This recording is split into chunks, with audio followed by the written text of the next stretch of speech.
CENPAV, qui est le consortium dans lequel Congo Nouveau fait membre, c'est que pour les cas de l'appel d'offres des hydrocarbures, il faut que notre gouvernement puisse s'assurer de mettre de la transparence dans tous les processus.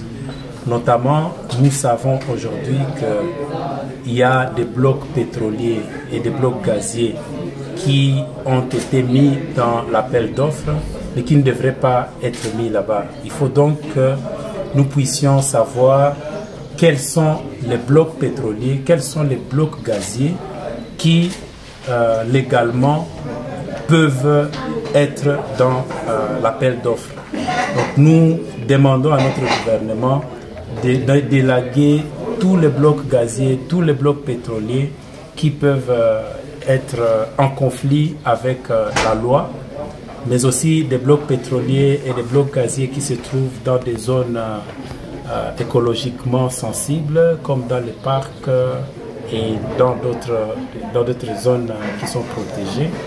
Nous aimerons aussi que la transparence à laquelle notre gouvernement a signé dans le cadre de l'initiative pour la transparence des industries extractives soit scrupuleusement respectée, notamment tous les critères de sélection, en sorte qu'on ne puisse pas avoir des sociétés qui gagnent le marché alors qu'elles ne devraient pas gagner le marché. Pour nous, lorsque nous le voyons, lorsque nous voyons l'exemple de la société Alpha-Djiri, nous avons tous les arguments pour nous prouver qu'il y a eu des faits de corruption dans le processus.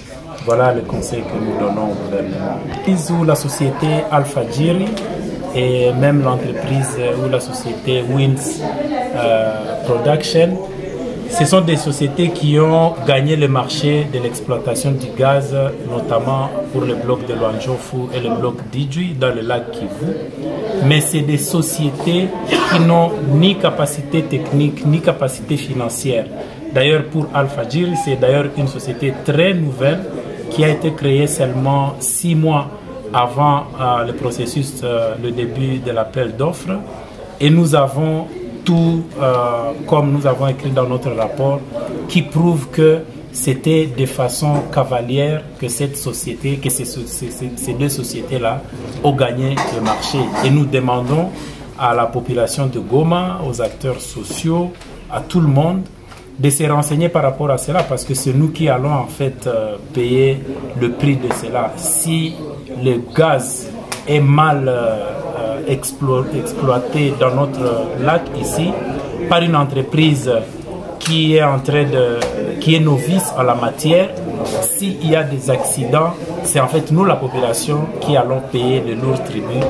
Et donc nous devons nous renseigner par rapport à cela et nous impliquer dans toutes sortes de plaidoyers qui vont être faits par les acteurs sociaux. Alors,